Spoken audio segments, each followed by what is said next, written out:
My Pen Podcast. Let's talk about it. I'm the co-host, and my name is Joanne Cox. Hi, I'm Nanette Buchanan, and this is Let's Talk About It, where we talk about various topics. We look for your topics, we look for our topics, and we just talk about it. Today we're talking about calming in the midst of the storm. Storms that come into life. What do we do? Well, first of all, I want to put out a disclaimer. Neither one of us are psychologists or doctors. Exactly. And you need to know when it's time to get medical help from a mental health provider. Yes. We're talking about maybe forms of anxiety, but not where they're disrupting your whole day, your week, on and on. Yes. Okay. In other words, stressors. Yes. The things that stress you, the things that you become overwhelmed with, the things that you can't handle right away, and you don't know how to put it to the side for the moment so that you can finish whatever it is that you're doing and be able to carry on. A lot of times we don't know how to deal with those. I call those the madness. Yes. I call it the madness. And I did write a book about it calling Managing Your Madness, where you do have to learn that those small stressors, we can overcome Manage them. They're manageable. They can be manageable. And the reason being is because it can be work, it can be your social life, and we put our perspective on it, and we just have so much on our minds and that. And not only that, how about some people? Some people we need to know, I can't be at a party and sit at the table of 8 with you. I just can't do it. Sit me over at another table that's managing the madness. I already know I can't deal with this person. Why would I allow myself to sit at the table with them? Smile. Good evening. Good to see you. I'm going to the other table. And that's what we call what's her perspective or how she wants to handle it. We've all got different personality types. Now with me, if they have put me in an arrangement with these people this one person maybe that I don't like, I would not leave. In my head, I would be thinking, no, I'm not going to allow you to control my atmosphere. I'm going to not tune in and listen to you verbally or your energy that's going to affect how I am at this event. Okay, so there are various ways. We can do visualization.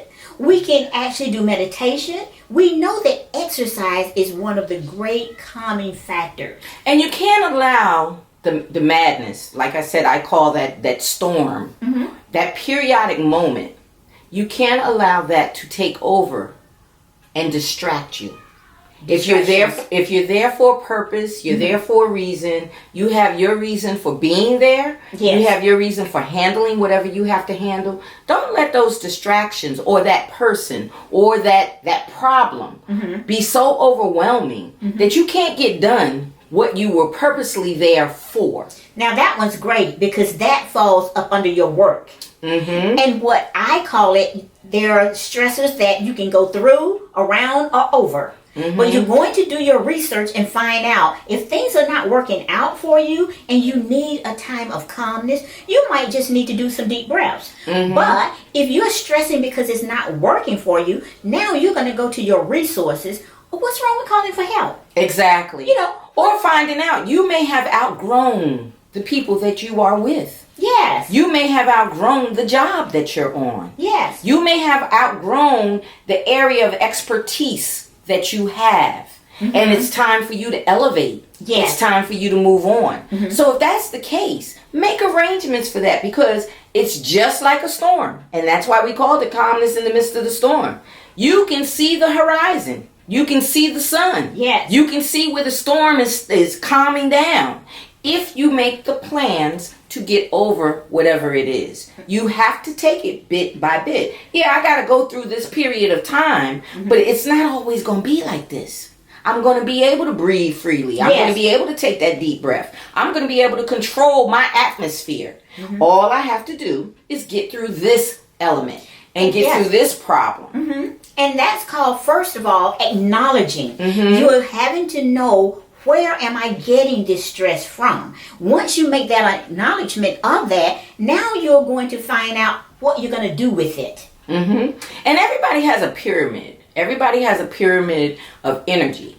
That pyramid comes to a peak at the top. but everyone has that surface that's below that we don't know what they're carrying. It's almost like a glacier. You look at a glacier on water, and on the water it may look like a little mound of snow or a little mound of ice, but you never know what someone is carrying underneath the surface of that water. And that's the surface that you got to get rid of in order for the glacier to break free and be able to be free enough to move on. What a great analogy. You can't break free from that if you don't deal with the ice that's underneath. So sometimes the problems that one presents, or the problems that you may have or that I may have, may very well be in that bottom of the glacier. We need to be able to deal with that. You still need to deal with it. Even though it doesn't show to everybody else, it looks like a beautiful mound and you look beautiful and you look great. But underneath you got this problem that's nagging at you. Yeah. You can't move until that's been taken care of. And what I'm hearing is that that's another form of great communication, because it's okay to put the cards on the table. Yes. And you have to know how to do that. You can have a very gentle approach and say, let's have a meeting. This is what I'm feeling about this situation, and take some of this stress off by not doing a blame game, but this is where I am presently. And then you can take care of that glacier, because if not, I love that analogy about the glacier, but I'm going to say, if not, it's going to turn into a volcano. It's going to change. And not only that, it hardens to the fact that it'll never move. It will never move. And you will be stuck right where you are, because it will not, it's ice. Yes. It won't move. So until you break that ice and break it down, chip it away, chip at it. And not only that, know where you are in all of it. Yes. Know where you are in all of it. Okay, I allowed this person to do this.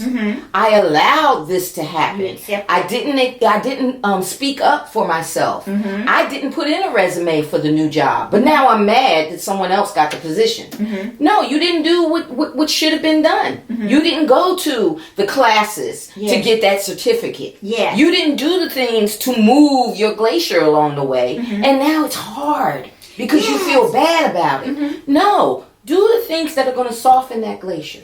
And Nanette is so great at bringing these things together, because my head is just turning with all of these different things. And when she's saying that, it's like, what part do I play? And if you are sending out something and you're wanting information, well, how detailed was it when you asked for the information? Exactly. Did you tell them the time? Did you give them a cutoff date? Yes. So now you're trying to find out how to get something together, and you never even told anyone you needed in 2 weeks. Or you never gave them the right communication to come back. Yeah. How about just automatically, I haven't heard from them in 2 weeks. I'm going to contact them again. Yeah. Oh, I never got your mail. Yeah.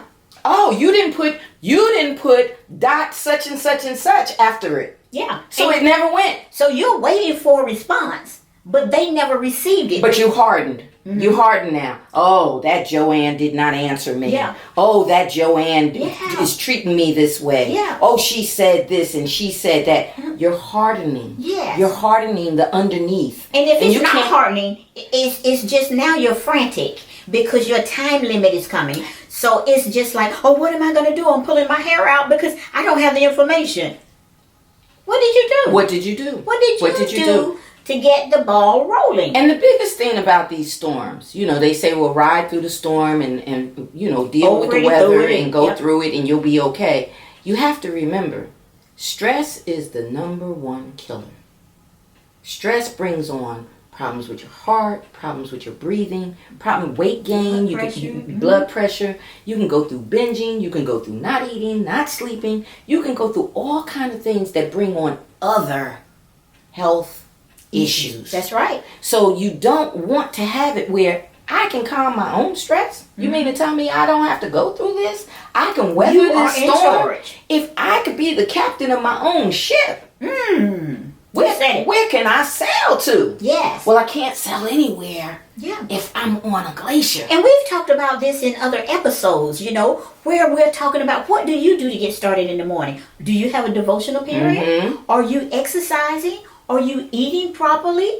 Are you socializing? That is very important to communicate verbally with others. That's right. You've got to have that balance that when things come in, you know how to say no. You know how to say no. Or you know how to put them to the side while you handle what you're dealing with right then and there. Don't become distracted by a new thing that comes in and you say, oh, I got to handle this. And now you forgot all about the thing that you were already working on. Now you're stressed because you got to get back to that and get it out on time. That's right. No, put the new thing to the side for a moment and deal with what you were dealing with and get it done. Oh, this is so good. Put it in order. Yes. If you have it in order, things fall in order. And don't assume, and I'm not against prayer. Lord knows I'm not. I'm not against you having your own religious values, your own spirituality, your own connection, whatever you call it, meditation, yoga, whatever you want to call it. But don't think that that's the only thing you have to do. You got to pray. You got to pray and act. You got to pray and faith is an action word. Exactly. You got to pray. You got to pray and act. You can't pray and just wait for it to happen like a lightning strike. It's not going to happen like that. That's right. You got to pray and move. Your spirit has to move. You have to move. Energy is there. Energy has to come up. But you can't get that energy if you do not think in your mind that I must change the things that I'm doing, the things that I accept, the value that I portray has to be the value that I get in. In other words, I can't give Joanne any value if I'm not able to receive any value. That's right. I got to be able to push that. And those things will push that and we go in a storm. And we go back to that. Whatever it is, it doesn't matter whether it's cooking, whether it's your professional job or social. You still got to have a vision of what you want to do. Then you got to have a strategy on how you're going to make it happen. Now that you've got this strategy, whether it's written or in your head, what is your plan of action? Exactly. How are you going to execute this? So in knowing all of this, there is no way, viewers, no way that you can't handle anything that comes your way. And it could be small. And as Joanne said in the beginning, we want to reiterate, not psychologists, not therapists. We do not have a license in any of this. We have what we call our journey. We have what we call our steps that we've taken. And these are steps that you could take as well. Breathing, meditation, exercising, vacationing, know when to take a break. Downtime, know when to go to sleep.